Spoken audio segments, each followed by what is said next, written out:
One moment, please. Alrighty, so where are we at now?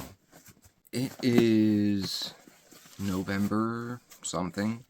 I just got my Vinegar Syndrome box from their 31 days of SYNTOBER, or whatever dumbass name they came up with. The name was almost as idiotic as the sale itself. It's where for the entire month of October, they had a countdown with a different movie on sale every day. So you can buy just that one movie and have it shipped out to you that day, or you can have a continuous order going for the entire month, and then you just click add to existing order so you don't have to pay for shipping again, which is, that's great. That's cool. They should have that feature. But what would have been probably a lot easier was to just make all the movies on sale at the same time, so that way you don't have to do anything convoluted like that. But consider the source. So anyway, I picked up a couple of things. I can't even remember what's in here, so we're gonna find out together.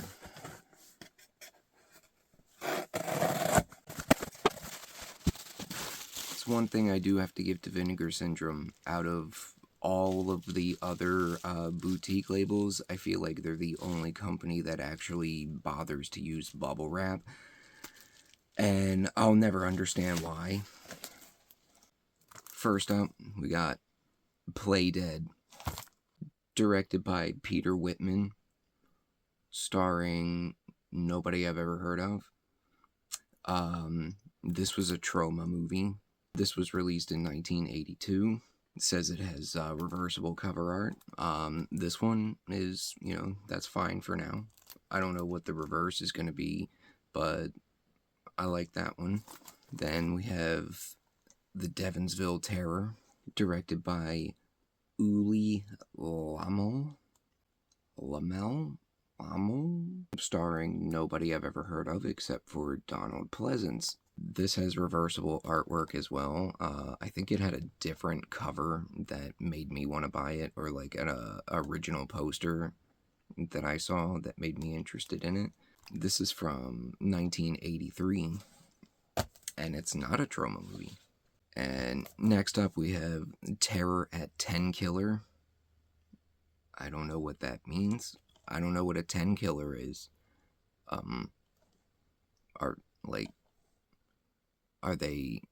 Are the girls like 10s and he's a killer of them?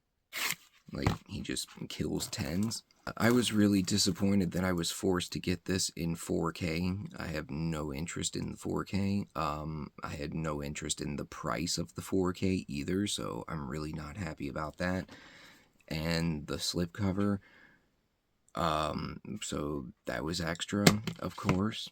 Stupid, unnecessary 4K for an 80s grindhouse movie.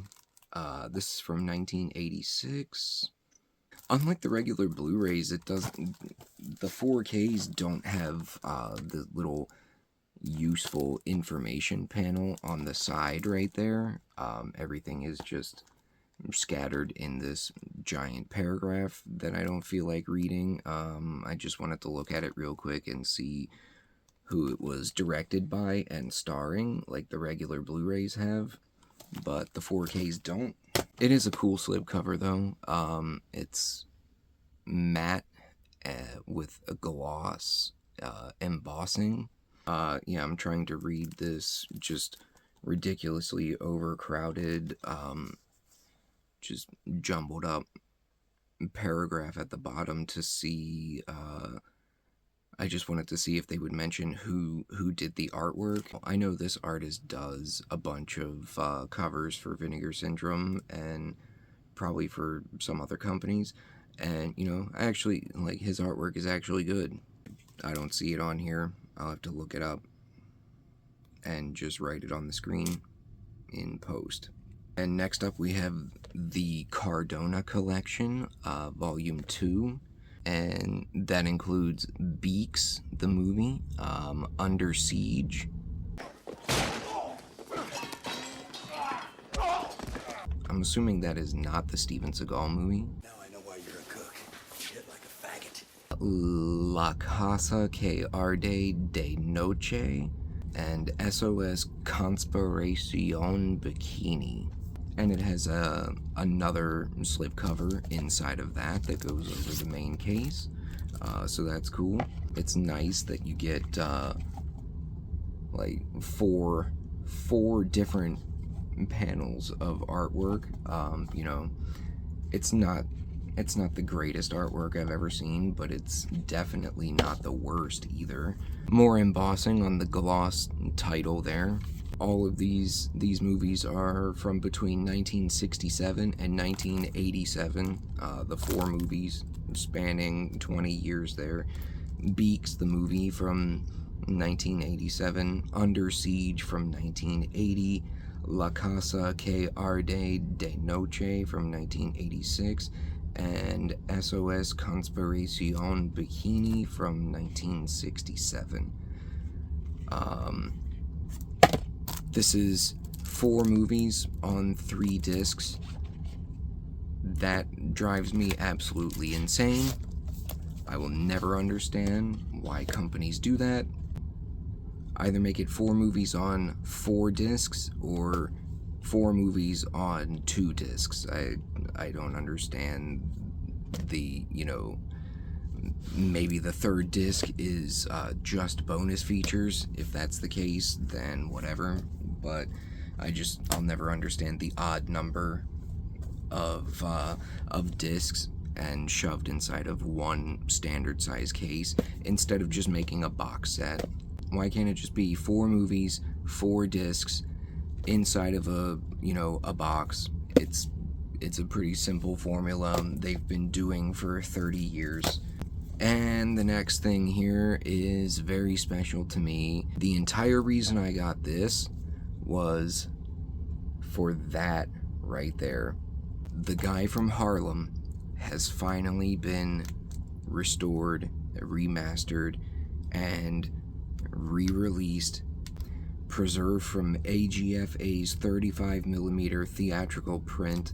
That's the entire reason I bought this. The Guy from Harlem is one of my favorite movies of all time, and so I cannot wait to watch this. It also includes Road of Death from 1973, which is, I think that was Rene Martinez's first movie. So this is all 3 of his movies. I don't think it says how many discs it is. It's probably 1 disc, maybe 2. It's 3 movies, so I know it's not going to be 3 discs. You know what? I'm going to open this right now anyway, since I know I'm not going to end up...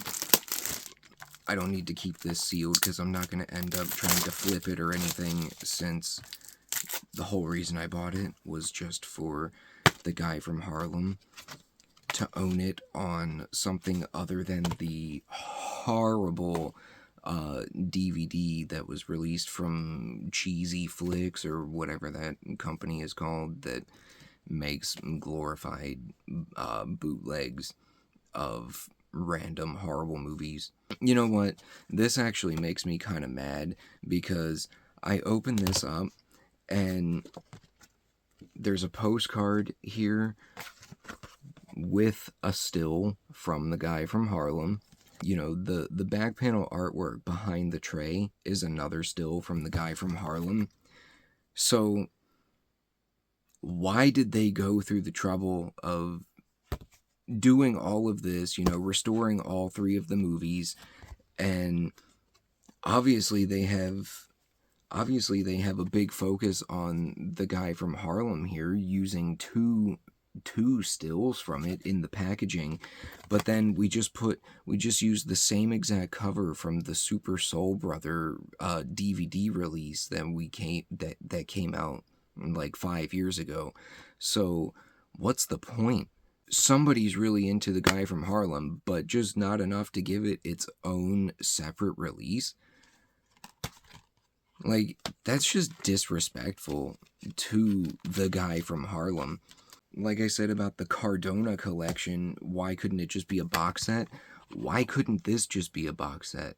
Better yet, why couldn't all 3 of the movies just get a separate release? You know, and then you could have charged me another $20 each. You would have gotten more money out of me. But no. I'll just never understand the logic, what goes on in the heads of the people that release these things. Like, you want to take, you know, it's all about making the most money possible, but then you don't do things that could actually maximize your profits. You cut corners and do lazy shit like this. Like, I'm serious. It's the same exact cover. This is the original DVD that I have for The Guy from Harlem, distributed by Trionic Entertainment / Cheesy Movies. This was a reprint from 2022. They got really, really expensive. Like, the first run print got really expensive on eBay for a while, and then they just reprinted these in 2022, and the price came down. This was like $10 for the re-release. Yeah, I just wanted to prove a point that this is supposed to be the Rene Martinez Jr. Trilogy, and yet all this huge focus on Super Soul Brother because they were just recycling the cover that they already made for the DVD. It's literally exactly the same. So it's just pure laziness, corner cutting.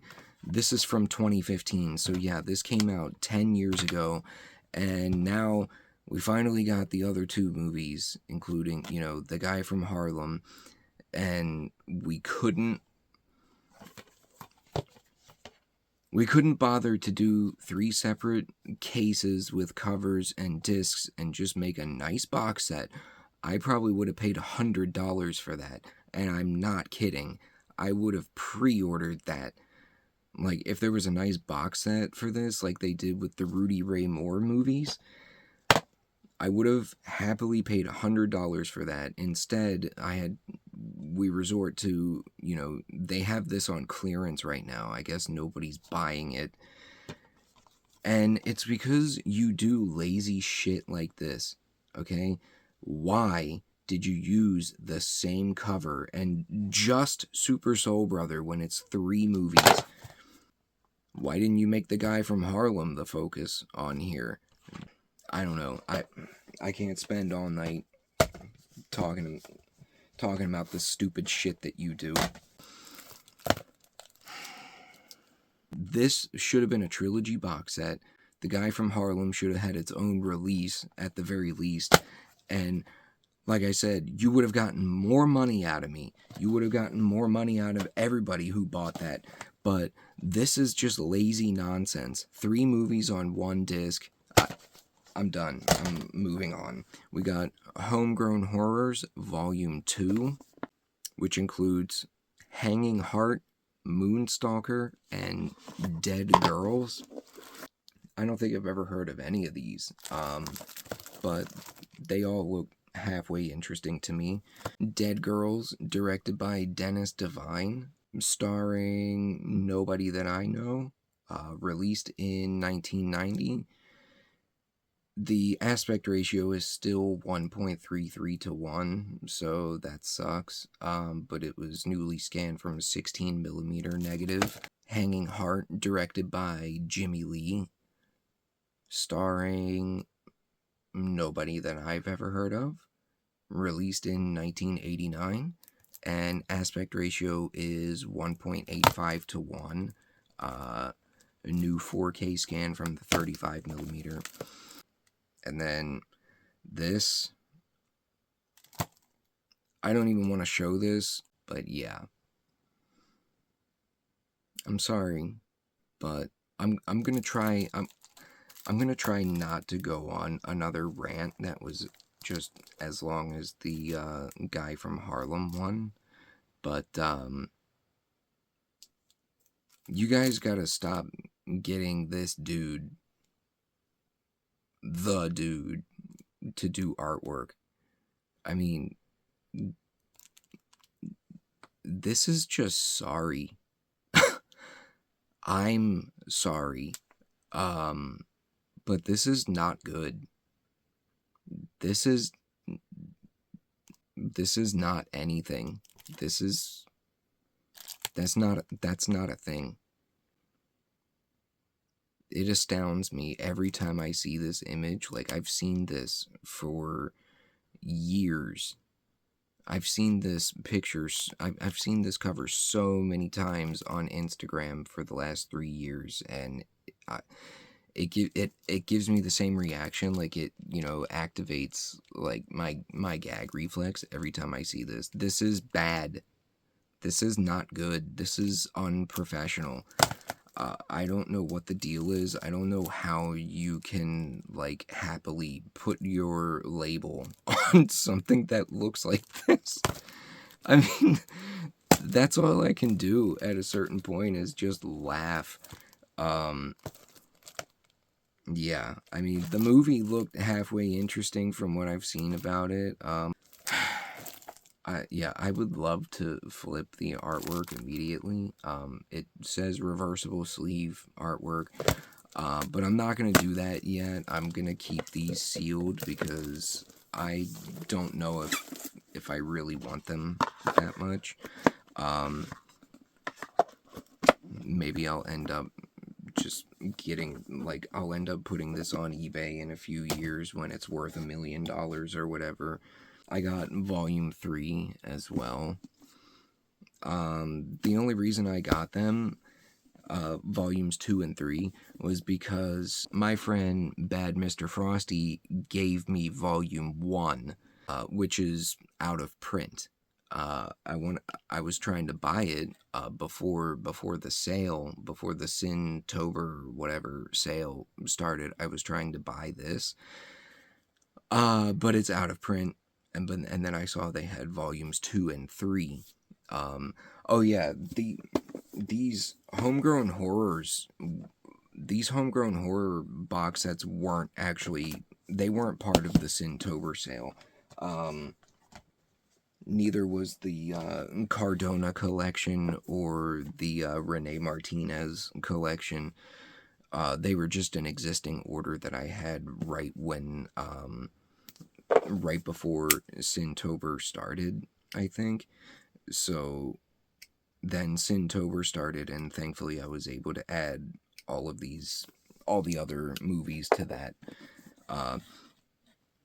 order. But anyway, and so I got this from my friend BADMRFROSTY, and he has a YouTube channel, which it's actually really good if you're into like collecting vintage toys and stuff. But yeah, he gave me this, and the whole reason that I wanted this was just for the movie Fatal Exam. And apparently the only way to get Fatal Exam was in this box set. Isn't that weird? Yeah, that's weird.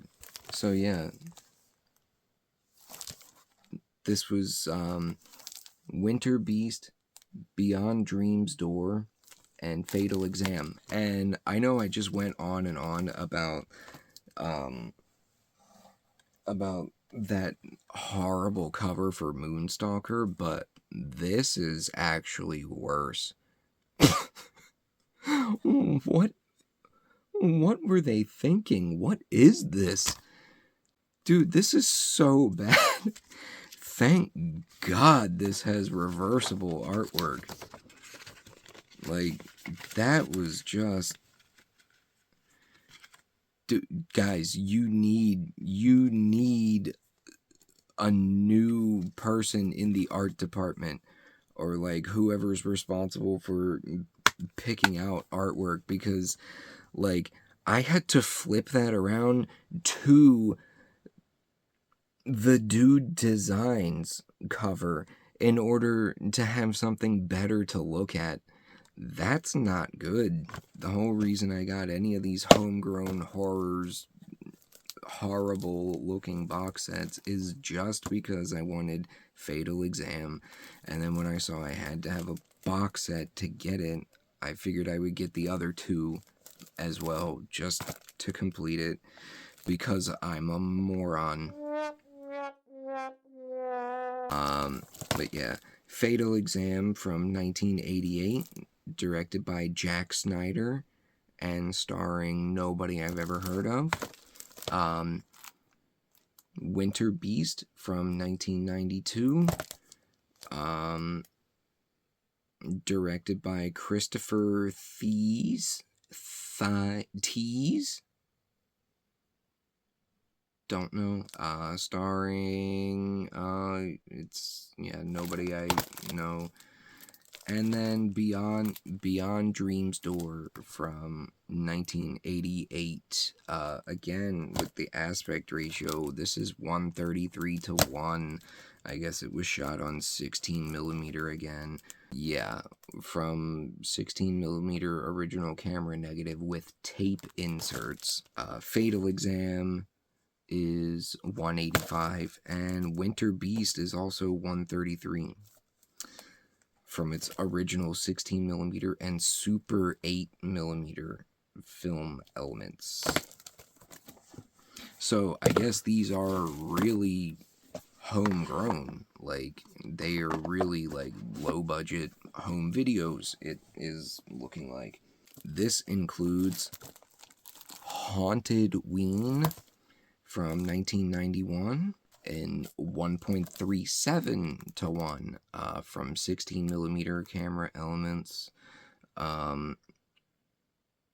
Don't see who's this even directed by. Like, you guys can't even make a consistent like cover, like a consistent back panel format. Like, pick something and stick to it. Like, what? I can't tell where anything is. Like, anyway, forget that. Deadly Love from 1987, also 1:37:1. And then Revenge from 1986, also 1:37:1. Yeah, I honestly didn't know that all of the movies in these box sets, except for Fatal Exam, were shot on my Pop's camcorder. So, I need to start looking at things before I just buy them. Yeah. Hell's Trap. This artwork is pretty cool. Obviously done by the same guy that did the Terror at 10 Killer. It's a combination of matte with embossed gloss elements there. On the back it says Trampa Infernal. And this is from 1989, directed by Pedro Galindo III, starring a bunch of Spanish people that I've never heard of. Why does it look like on the back of the box that Bigfoot is firing an M16? Holy shit, I need to watch this right now. That looks amazing. Actually, I'm gonna open this one too, because it just has the same artwork on the front that's on the slipcover, and I want to see the reverse for this. That's pretty cool. Then we have the Cardona Collection, Volume 1, Treasure of the Amazon, Triangle, the Bermuda Mystery, and Cyclone. This actually would serve to replace my old Synapse DVD of Cyclone if they gave the movie its own separate case or something, but they didn't. This is a cool slipcover, though. I really like the artwork on both sides. I wish this would fold out like I thought it would when I saw this giant seam. That would be really cool if that opened up. Yeah, the discs are loose, so I should have gotten this for like $10 out of their floater bin. Hey, can you send me a new copy of this, because these discs are ruined now. Thank you. I know you're dealing with plastic tabs, and it's really hard to make sure that those snap into place.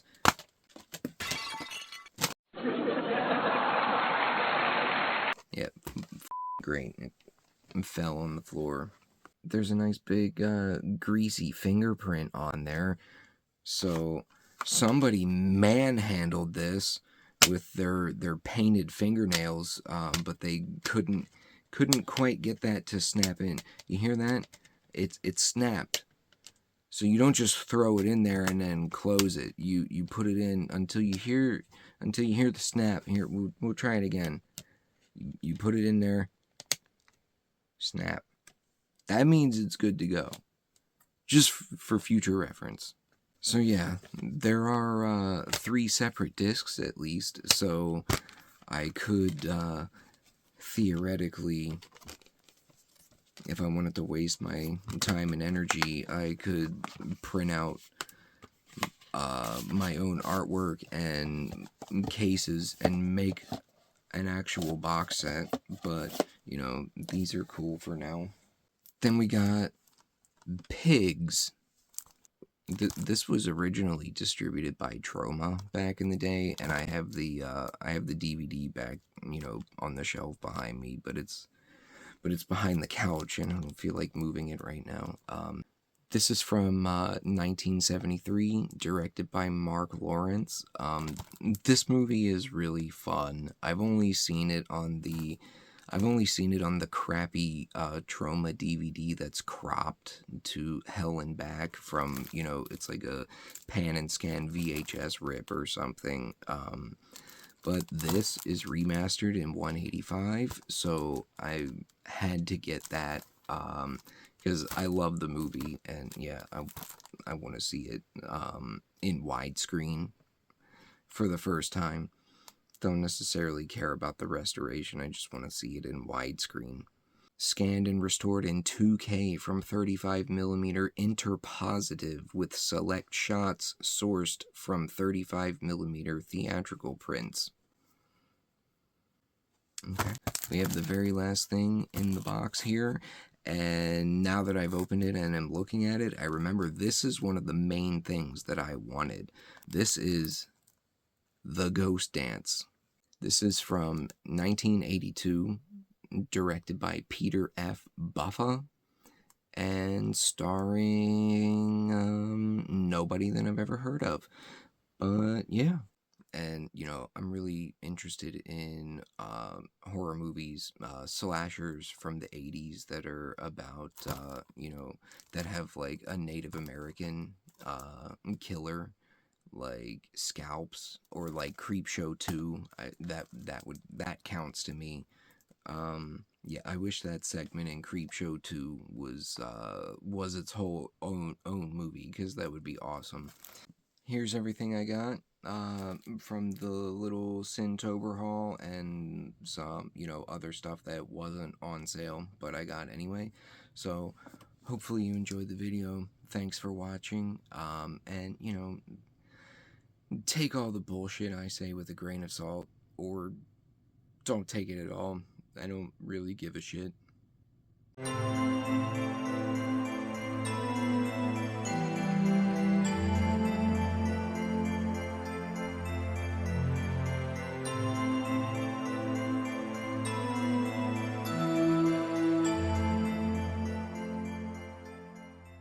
I guess technically I'm a fan of Vinegar Syndrome because I can't stop giving them money, but you know, you guys should try listening to me. I'm telling you like it is. I'm telling you things straight up. Everybody else is going to kiss your ass because they're your little fanboys and they subscribe to you and buy dumb shit like your $90 mystery boxes or whatever. Like, I'm not going to do that. I'm not going to buy something from you just because it has your name on it. I'm buying something because it's either a movie that I actually want or that I've never heard of and looks interesting. So I'm gonna be real with you. I'm gonna tell you the things that nobody else is gonna tell you because they're afraid that you'll unfollow them on Instagram or something like that. Well, I don't give a shit. I'm being honest with you.